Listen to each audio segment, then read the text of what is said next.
بسم الله الرحمن الرحيم حامدا ومصليا أما بعد فأعوذ بالله من الشيطان الرجيم بسم الله الرحمن الرحيم يا أيها الناس قد جاءكم موعظة من ربكم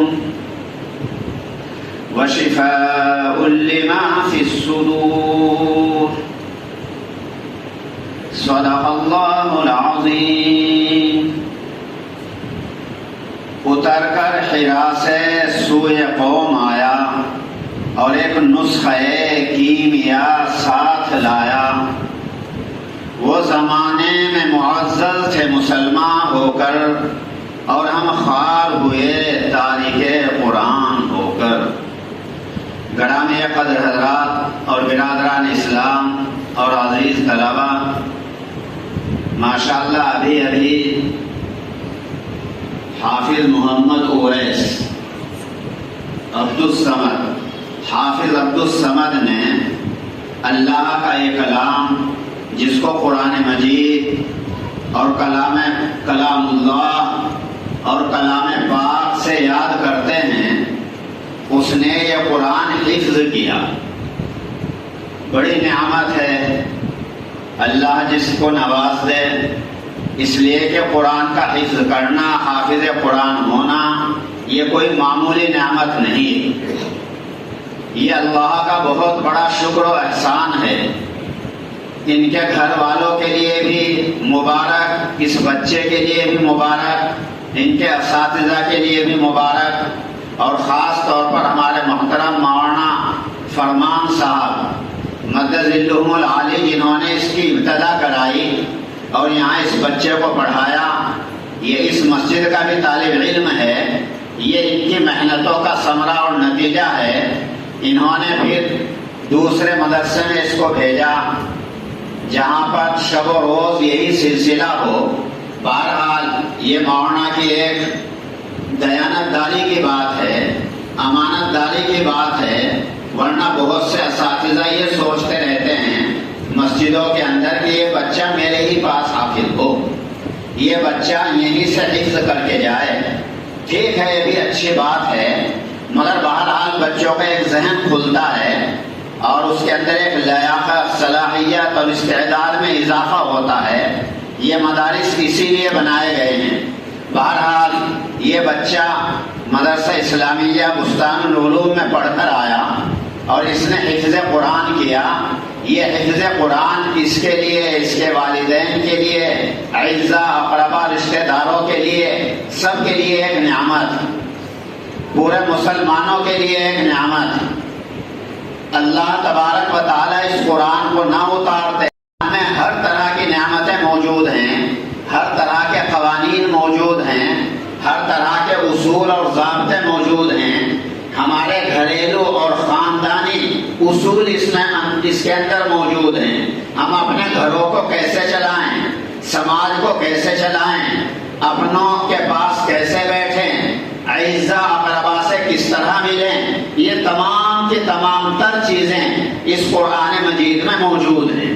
اللہ نے یہ قرآن ایسا قرآن بنایا ہے، یہ قرآن ایسا قرآن اتارا ہے، اس میں کسی قسم کی کمی نہیں ہے، ہاتھ رکھنے کی، انگلی رکھنے کی گنجائش نہیں ہے۔ کوئی یہ کہے کہ نہیں فلاں چیز قرآن میں نہیں ہے۔ اللہ نے تمام کی تمام تر چیزیں اجمالی طور پر قرآن مجید میں بیان کر دی۔ وہ ہماری سمجھ، ہماری کم فہم کہ ہم یہ سمجھے کہ اس میں پوری چیزیں نہیں آئی، وہ ہماری اپنی کوتاہی ہوگی۔ بہرحال یہ قرآن تو اپنی جگہ کے اوپر ایک نادر قرآن ہے، عجیب قرآن ہے، عجیب کلام ہے۔ اللہ نے کہہ دیا کہ ہم نے تمہارے پاس اس قرآن کو موعظت بنا کر بھیجا۔ یا ایھا الناس قد جاءتکم موعظۃ من ربکم، یہ ہم سب لوگوں کے لیے، یہی نہیں کہ صرف ہندوستان کے لوگوں کے لیے یا دوسرے کسی ملک کے لوگوں کے لیے، یا ایھا الناس سارے لوگوں کے لیے، ساری دنیا کے لوگوں کے لیے یہ قرآن موعظت ہے، نصیحت کی چیز ہے۔ اس میں نصیحتیں ہیں، اس میں گھر چلانے کے اصول ہیں، اس میں زندگی گزارنے کے اصول ہیں، اور اس میں جنت میں جانے کے اصول ہیں، کامیاب ہونے کے اصول ہیں، تجارت کرنے کے اصول ہیں، ہر طرح کے اصول، ہر طرح کی نصیحتیں اس قرآن مجید میں موجود ہیں۔ وَشِفَاءٌ لِمَا فِي الصُّدُورِ، اور اسی قرآن میں سینے کی تمام کے تمام بیماریوں کے علاج موجود ہے۔ روحانی علاج اس قرآن میں موجود، جسمانی علاج اس قرآن میں موجود، ہر طرح کے علاج اس قرآن میں بتلائے گئے، اس قرآن میں بیان کیے گئے۔ اس معنی کر یہ قرآن سب سے بڑی کتاب ہے، سب سے اعلیٰ اور عرفہ کتاب ہے۔ اسی لیے اس قرآن کے بارے میں کہا گیا کہ جب بچہ قرآن پڑھ لے، حافظ قرآن ہو جائے، تو ماں باپ کو خوشی منانی چاہیے۔ قل بفضل اللہ وبرحمتہ، اس قرآن کو اللہ کا فضل سمجھو، اللہ کا انعام اور احسان سمجھو، اس کی رحمت سمجھو۔ ہمارے گھروں میں رحمت اتر گئی، ہمارے گھروں میں اللہ کی برکتیں آ گئی۔ قل بفضل اللہ وبرحمتہ فبذلک فلیفرحوا، قرآن نے کہا کہ وہ لوگ خوب خوش ہوں جن کا بچہ حافظ قرآن ہو گیا۔ حافظ بھی خوش ہو، اس کے ماں باپ بھی خوش ہوں، اس کے بھائی بہن بھی خوش ہوں، اس کے اعزا اقربا اور رشتہ دار بھی خوش ہوں کہ ہمارا رشتہ دار نے قرآن پڑھا ہے اور وہ قرآن کا حافظ بنا ہے۔ فَلْيَفْرَحُوا بِذَلِكَ فَبِذَلِكَ فَلْيَفْرَحُوا هُوَ خَيْرٌ مِّمَّا يَجْمَعُونَ، دنیا میں جتنی بھی خوشیاں ہیں ان تمام خوشیوں سے بڑھ کر قرآن مجید کی خوشی ہے۔ قرآن مجید میں ساری خوشیاں جمع کی گئی ہیں۔ آدمی ولیمہ کرتا ہے، آدمی عقیقہ کرتا ہے، آدمی نکاح خانے کرتا ہے، بیاہ شادیاں کرتا ہے اور طرح طرح کی خوشیاں مناتا ہے۔ کسی نے گھر بنا لیا، اس کی خوشی منائی جا رہی ہے۔ کسی کا بچہ ڈاکٹر بن گیا، اس کی خوشی منائی جا رہی ہے۔ گویا کہ آدمی بہت سی خوشیاں مناتا ہے، مگر اللہ نے یہ کہا کہ ان تمام خوشیوں میں اگر اعلیٰ اور عرفہ خوشی ہے تو وہ قرآن مجید کے ختم کی خوشی۔ قرآن مجید کبھی ختم نہیں ہوتا، ساری چیزیں ختم ہو جاتی ہیں، ساری کتابیں ختم ہو جاتی ہیں، ساری خوشیاں ختم ہو جاتی ہیں، مگر قرآن کی خوشی، اور یہ قرآن ایک ایسا ہے کہ یہ قرآن ختم نہیں ہوا کرتا، بلکہ بعض لوگوں نے یہ کہا کہ یہ لفظ نہ کہنا چاہیے کہ قرآن ختم ہو گیا، میرے بچے کا قرآن ختم ہو گیا۔ نہیں، یوں کہو کہ میرے بچے کے قرآن کی تکمیل ہو گئی، میرے بچے کا قرآن پورا ہوا۔ ختم کا لفظ اچھا نہیں لگتا، بلکہ تکمیل کہہ دو کہ تکمیل ہو گئی۔ تو اور یہ تکمیل بھی اس طرح ہو رہی ہے، اور یہ ختم نہ ہونا بھی اس لیے کہتے ہیں کہ بچے یہ نہ سمجھ لیں کہ بس ہمارا قرآن تو ختم ہو گیا، حالانکہ قرآن ختم نہیں ہوتا، بلکہ ابھی ابھی اس بچے کو دیکھو سورہ فاتحہ پڑھائی گئی، قل اعوذ برب الناس پڑھایا گیا، قل اعوذ برب الفلق پڑھایا گیا، سورہ اخلاص قل هو اللہ احد کو پڑھایا گیا۔ یہ اس بات کی دلیل ہے۔ اس کے بعد میں پھر سورہ بقرہ پڑھائی گئی اور سورہ فاتحہ پڑھائی گئی۔ یہ اس بات کی دلیل ہے کہ ابھی قرآن پورا نہیں ہوا، قرآن ختم نہیں ہوا۔ اگر یہ سمجھ لو کہ ختم ہوا تو دوبارہ شروع کرا دیا گیا، ابھی ختم ہونے سے پہلے دوبارہ شروع کرا دیا گیا۔ اب یہ بچہ یہ سمجھے کہ میرا قرآن پورا نہیں ہوا، یہ تو پھر دوبارہ شروع ہو گیا۔ تو جو قرآن کو پورا کر لے وہ بار بار قرآن کو پڑھے، اسی لیے قرآن کو جب پورا کرایا جاتا ہے تو پھر دوبارہ شروع کرا دیا جاتا ہے، پھر دوبارہ سورہ بقرہ پڑھا دی جاتی ہے۔ بچہ یہ سمجھے کہ ابھی قرآن پورا نہیں ہوا، اس کو تو بار بار پڑھنا ہے۔ یہ قرآن ایسی چیز نہیں ہے، یہ کتاب ایسی چیز نہیں ہے کہ پڑھی اور ٹانڈی کے اوپر رکھ دو، پڑھا اور تاخ میں رکھ دو، پڑھا اور تاخوں میں سجا دو، نہیں، یہ تو بار بار پڑھا جائے گا۔ اسی لیے آج دوبارہ اس کا قرآن شروع کرا دیا گیا۔ یہ بچہ بار بار پڑھتا رہے، بار بار یاد کرتا رہے اور خوشیاں مناتا رہے۔ دیکھو حضرت عمر فاروق رضی اللہ تعالیٰ عنہ نے بھی خوشی منائی اور دوسرے صحابہ نے بھی خوشی منائی۔ وہ قرآن پڑھتے تھے، قرآن پورا کرتے، کتابیں پڑھتے، کتاب پوری ہو جاتی، اس کی خوشیاں مناتے۔ حضرت عمر فاروق رضی اللہ تعالیٰ عنہ نے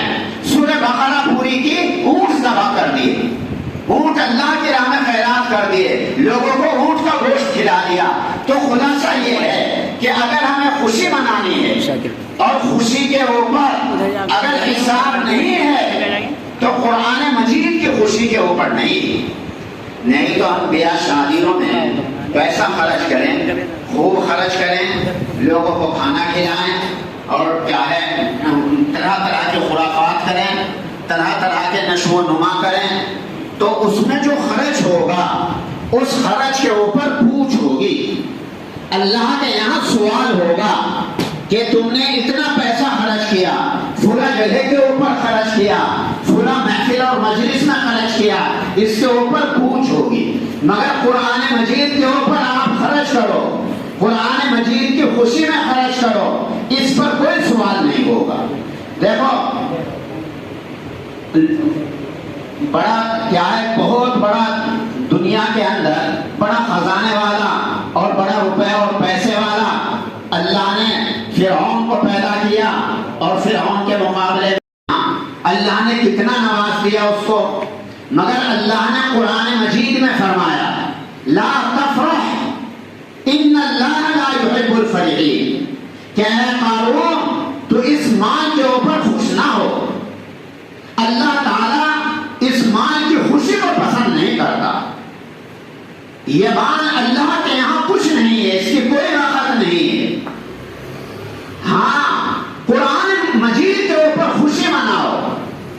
اب کیا ہے، تفرح کہتے ہیں اکڑ کر خوش ہونا، اکڑنے کی اجازت نہیں ہے شریعت میں، کیا آدمی اکڑے اور اکڑ کر کہے میں مالدار ہوں، اکڑ کر کہے میں نے گھر بنایا ہے، اکڑ کر کہے میں نے بیٹی کی شادی کی ہے، اکڑ کر کہے میں نے اپنی بیٹی کی شادی کی، اتنا مال دیا، اکڑنے کی اجازت نہیں ہے شریعت میں کہ اتنا خوش ہو اکڑنے لگ جائے۔ مگر انہوں کہا کہ قرآن میں اکڑو، فَلْيَفْرَحُوا، خوب خوشی مناؤ، اکڑ کر خوشی مناؤ۔ اللہ نے مجھے قرآن دیا ہے، اللہ نے مجھے قرآن کا حافظ بنایا ہے، تو قرآن اتنی بڑی چیز ہے دوستو، قرآن کوئی معمولی چیز نہیں۔ چنانچہ ایک حضرت ابو ہریرہ راوی ہیں کہ اللہ کے رسول صلی اللہ علیہ وسلم گزر رہے تھے، ایک صحابی گزر رہے تھے، وہ قل هو اللہ احد اللہ الصمد لم یلد ولم یولد ولم یکن له کفوا احد پڑھتے ہوئے وہ صحابی جا رہے تھے، اللہ کے رسول صلی اللہ علیہ وسلم نے فرمایا وجبت، حضرت ابو ہریرہ نے کہا اے اللہ کے رسول کیا واجب ہو گیا کہ جنت واجب ہو گئی؟ یہ جو آدمی یہ صحابی سورہ اخلاص پڑھتا چلا جا رہا تھا، قل هو اللہ احد پڑھتا چلا جا رہا تھا، نہ معلوم کس اخلاص کے ساتھ وہ پڑھ رہا تھا، اللہ کے رسول ہی جانتے ہیں، اللہ کے رسول کو اس کی ادا اتنی پسند آئی، اللہ کے رسول نے کہا وجب کہ جنت واجب ہو گئی۔ اللہ کا رسول جو کہتا ہے وہ اللہ کی طرف سے کہتا ہے، گرچہ الحلقوم عبداللہ ہوا، یعنی بندے کے حلق سے بات نکل رہی ہے، مگر یہ اللہ کی بات ہے، اللہ کا کہا ہوا ہے، اللہ نے کہا ہے، اپنے نبی کو اللہ فرما رہے ہیں، اس کے بارے میں یہ کہہ دو، تو وہ اللہ نے کہا ہے۔ تو یہ قرآن کے اندر چھوٹی سی صورت ہے، دیکھو قل هو اللہ احد، مگر اللہ کے یہاں اس کا اتنا اونچا مقام ہے، اگر آدمی صدق دل سے، دل کی گہرائیوں سے، اخلاص و للہیت کے ساتھ، نیت کے ساتھ اس کو پڑھے تو اللہ کے رسول نے فرمایا وجب، اس کے لیے جنت واجب ہوگی۔ اور اس بچے نے ماشاءاللہ 114 صورتیں پڑھی، 114 صورتیں حفظ کی ہیں۔ اللہ تبارک و تعالیٰ کو بھی حفظ کرنا پسند ہے، جو حافظ قرآن ہو جاتا ہے اللہ تعالیٰ اس کو تو بہترین ممبروں کے اوپر بٹھائیں گے ہی کل قیامت میں میدان محشر میں، مگر اس کے والدین کے لیے بھی اس قسم کا تاج ہوگا جو 14 رات سے زیادہ روشن اور چمکدار ہوگا، اس کے والدین کو ایسا تاج پہنایا جائے گا۔ اور اعزاء اور اقربا رشتہ داروں میں اگر کوئی ایسے آدمی ہوں کہ جن کے اوپر دوزخ واجب ہو گئی ہو، ان میں سے 10 آدمیوں کو بخشوائے گا، تو بڑا فضل ہے، بڑا انعام ہے اور بڑا مبارک ہے وہ آدمی جو قرآن مجید کو حفظ کر لے، قرآن مجید سے محبت کرے، اللہ تبارک و تعالیٰ کے یہاں اس کا اونچا مقام ہے۔ دیکھو قرآن تو ایک ایسی چیز ہے، آدمی قرآن مجید کو پڑھے تو ایک ایک حرف پر 10 نیکیاں ملے گی۔ اللہ کے رسول نے فرمایا الف لام میم، کہ میں یہ نہیں کہتا الف لام میم ایک حرف ہے، بلکہ الف ایک حرف ہے، لام ایک حرف ہے اور میم الگ سے ایک حرف ہے، یہ 3 حرف ہیں۔ الف لام میم کہا تو 30 نیکیاں مل گئی۔ بہرحال یہ تو پڑھنے والوں کے لیے ہے، سننے والوں کے لیے بھی اللہ اسی طرح انعام فرماتا ہے، اور جو پڑھنے والوں کا تعاون کرتا ہے، مدد کرتا ہے، نصرت کرتا ہے، اس کو بھی اللہ تعالیٰ اسی طرح ثواب میں داخل فرما دیتے ہیں۔ یہ حافظ، اس کو حافظ کا لقب ملا۔ اب ان کے ماں باپ کو چاہیے، اعزاء اقربا رشتہ داروں کو چاہیے، گاؤں والوں کو چاہیے کہ اس کو حافظ کے نام سے پکاریں۔ کیوں؟ اللہ نے یہ لقب دیا، اللہ کی طرف سے یہ لقب آیا ہے حافظ۔ حافظ اللہ کا نام ہے، اللہ نے اپنا نام دے دیا۔ دیکھو کتنی بڑی بات، کتنا بڑا انعام، کتنا بڑا احسان کہ اللہ اپنا نام اس بچے کو دے رہے ہیں۔ ہے کوئی جو اتنا بڑا صدقہ کر دے، اتنے بڑے خیرات کرے، کوئی اپنا نام دے دے کسی کو کہ چل میرا نام تو رکھ لے؟ اللہ نے اپنا نام دے دیا حافظ، کہ اب اس کو حافظ کہا کرو۔ اللہ گویا کہ اعزاز فرما رہے ہیں اس حافظ کا۔ آج ہم لوگ یہاں بیٹھ کر اس کی دستار بندی کریں گے کہ یہ بچہ حافظ قرآن ہوا ہے، اللہ نے اس کے سینے میں قرآن رکھا ہے، ہم اس کی دستار بندی کریں گے، اعزاز کریں گے، اس کے سر پر پگڑی باندھیں گے، ان کے اساتذہ خوش ہوں گے، ان کے والدین خوش ہوں گے، محلے والے، گاؤں والے خوش ہوں گے۔ ہاں بھائی فلاں آدمی کے سر کے اوپر پگڑی بندھی ہے، دستار بندھی ہے، تاج پہنایا گیا ہے۔ آج ہم یہاں چند آدمی بیٹھ کر یہ اعزاز کر رہے ہیں، مگر دوستو یاد رکھو یہی بچہ، یہی حافظ قرآن کل قیامت میں میدان محشر میں جب اللہ تبارک و تعالی وہاں میدان محشر میں موجود ہوں گے، حساب و کتاب ہو رہا ہوگا، نامہ اعمال پیش کیے جائیں گے، حافظ قرآن کو بلایا جائے گا۔ اللہ تبارک و تعالی فرمائیں گے اس حافظ قرآن کی ہم دستار فرمائیں گے، حافظ قرآن کے سر پر ہم پگڑی باندھیں گے۔ آج تو ہم باندھ رہے ہیں، کل اللہ اپنے ہاتھوں سے پگڑی باندھے گا، کل اللہ ان کے سر کے اوپر تاج رکھے گا، تو اس سے بڑا کیا انعام ہوگا۔ اللہ تبارک و تعالی ہم سب کو قرآن سے محبت رکھنے کی توفیق عطا فرمائے، عمل کی توفیق عطا فرمائے۔ دیکھو قرآن کو، قرآن ایک موعظت ہے، نصیحت کی چیز ہے، قرآن نیکیوں سے بھرا ہوا ہے۔ قرآن مجید کو اگر آدمی محبت کی نظر سے دیکھ لے تب بھی ثواب ملتا ہے۔ قرآن رکھا ہے، محبت کی نظر ڈال دی تب بھی ثواب ملتا ہے۔ قرآن والا ہے، قرآن پڑھنے والا ہے، اس کی طرف محبت کی نظر ڈال دی، اس پر بھی ثواب ملے گا۔ جس طرح آدمی خانہ کعبے کی طرف نظر ڈال دے، خانہ کعبہ کو دیکھے تو ثواب ملتا ہے، اپنے والدین کو محبت کی نظر سے دیکھے ثواب ملتا ہے، والدین کو محبت کی نظر سے دیکھنا حج مبرور کا ثواب ملتا ہے۔ آدمی آج کل 5 لاکھ اور 10 لاکھ خرچ کر رہا ہے حج میں، 7-8 لاکھ سے کم میں حج نہیں ہوتا، اور یہ گارنٹی نہیں ہے کہ وہ حج مقبول ہوا کہ نہیں۔ وہاں جا کر کیا خرافات کی کیا نہیں کچھ پتا نہیں، اللہ تو اللہ ہی کو معلوم ہے کس کا حج مقبول ہوا کس کا نہیں۔ مگر اور جو بچہ اور جو اولاد اپنے والدین کو محبت کی نظر سے دیکھ لیں گے تو انہیں حج مقبول کا ثواب ملے گا۔ اللہ کا کتنا بڑا انعام ہے اور کتنا بڑا احسان ہے، تو یہ قرآن ہمیں بتاتا ہے۔ وہ بھی والدین احسانہ، والدین کے ساتھ احسان کرو، والدین کے ساتھ انعام کرو، والدین کے ساتھ تعظیم سے پیش آؤ، ادب سے پیش آؤ۔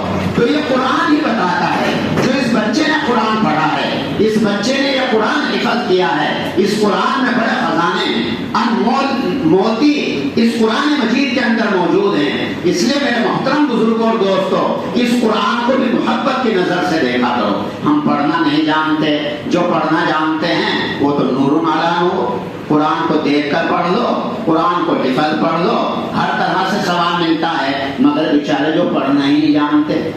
آج سے 30-40 سال پہلے لوگ بچوں کو پڑھایا ہی نہیں کرتے تھے، اتنے مدارس نہیں تھے، مساجد میں کوئی خاص نظم نہیں تھا.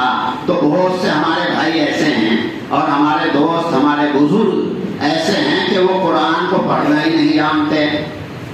تو وہ کم از کم قرآن کو محبت کی نظر سے دیکھ لیا کریں، قرآن کو اٹھا کر سینے سے لگا لیا کریں، قرآن کی سطروں کے اوپر ہاتھ پھیر لیا کریں. ایک یہاں اناؤ ایک جگہ ہے لکھنؤ کے قریب، وہاں ایک منشی جی تھے، سرکاری منشی تھے. وہ ایک دفعہ چلے جا رہے ہیں، انہوں نے دیکھا ایک گاؤں میں بڑی بھیڑ لگ رہی ہے، بہت لوگ جمع ہیں. پوچھا بھائی کیا وجہ ہے، لوگ کیوں جمع ہیں؟ کہا گیا کہ یہاں ایک جنازہ ہو گیا اور جنازے کی نماز پڑھانے والا نہیں ہے کوئی. ایسے بھی حالات گزرے ہیں کہ نماز پڑھانے والے نہیں ملتے تھے. ہم جس گاؤں میں رہتے تھے ادھر، وہاں وہ کیا چھمائی لینے کے لیے کوئی پیر آتے تھے. اب یہ بڑا خلیفہ ہے یا کہیں کا کیا ہے، کلیئر کی طرف سے آیا ہے، اور چھمائی میں اس کو کیا 1 گھڑی 2 گھڑی ناچ دے دو، بس تمہاری طرف سے نمازیں بھی معاف، تمہاری طرف سے کیا ہے روزے بھی معاف، کچھ بھی نہ کرو، 1 گھڑی ناچ دے دیا کرو. تو ایسے ایسے حالات بھی گزرے ہیں. تو کوئی بھی نہیں پڑھا کرتا تھا. اب تو ماشاءاللہ مسجدیں ہیں، مدرسے ہیں، اور شوق ذوق ہے، قرآن پڑھا جا رہا ہے، ہر جگہ ہر گلی میں قرآن ہو رہا ہے. تو اسی طرح وہ ایک گاؤں تھا اناؤ کے قریب. تو وہاں پر اس گاؤں میں کوئی پڑھا لکھا نہیں تھا، نماز پڑھانے والا نہیں تھا. تو سب انتظار میں تھے، بھائی کہیں سے بلا کر لاؤ، کوئی آدمی نماز پڑھا دے. اتفاق سے وہ منشی جی جو اناؤ سے آ رہے تھے، لکھنؤ کے قریب سے آ رہے تھے، انہوں نے کہا بھائی کیوں جمع ہو؟ کہ کوئی نماز پڑھانے والا نہیں. چلو بھائی نماز تو میں پڑھا دوں گا، کوئی بات نہیں. تو منشی جی نے نماز پڑھائی، سرکاری ٹیچر نے نماز پڑھائی. انہوں نے نماز پڑھانے کے بعد قبر کے پاس گئے، تدفین میں شریک رہے، اس آدمی کو کفن دفن کیا گیا، پھر وہ اپنے گھر چلے گئے. بہرحال سب آدمی اپنے اپنے گھر چلے گئے. یہ منشی جی کا کہنا ہے کہ میری جیب میں کچھ کاغذات تھے بڑے قیمتی. تو وہ منشی جی جب دیکھتے ہیں جیب میں کاغذات نہیں ہیں، 1 دن کے بعد دیکھا انہوں نے کاغذات نہیں ہے، کہاں گئے، کیا ہوا؟ بڑے قیمتی کاغذات تھے، سرکاری کاغذات تھے، ان کے بغیر تنخواہ نہیں ملتی تھی. بہرحال انہوں نے اپنے دماغ پر زور دیا اور تلاش کرنے شروع کیے اپنے وہ کاغذات. تو ذہن میں آیا کہ ہو نہ ہو کل جب ہم قبر میں مردے کو اتار رہے تھے، وہاں اس قبر میں نہ میرے کاغذات گر گئے. ادھر دیکھ لیا، ادھر دیکھ لیا، ہر جگہ تلاش کر لیا گیا، بس ایسا ہی معلوم ہوتا ہے کہ میرے کاغذات قبر میں گر گئے. بہرحال یہ منشی جی ان قبر والوں وارثوں کے پاس گئے، جو قبر کے وارث تھے، مردے کے وارث تھے، ان کے پاس گئے کہ بھائی کل میں آیا تھا، ہو نہ ہو میرے کاغذ قبر میں گر گئے ہوں، آپ مجھے اجازت دے دیں میں قبر کو کھود کر اپنے کاغذات تلاش کر لوں. گاؤں والوں نے کہا، ان کے گھر والوں نے کہا کہ یہ تو کوئی بات نہیں ہے، آپ تو ہمارے مشفق ہیں، ہمارے محسن ہیں، ہمارے کرم فرما ہیں، آپ نے تو نماز پڑھائی ہے، آپ کو اجازت ہے، آپ قبر کھود لیں، ہم بھی آپ کے ساتھ چلتے ہیں. بہرحال جا کر قبر کھودی گئی.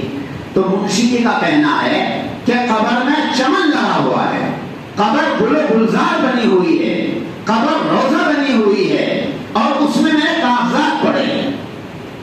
میں اپنے کاغذ نکال کر قبر کو بند کر کے چلا آیا.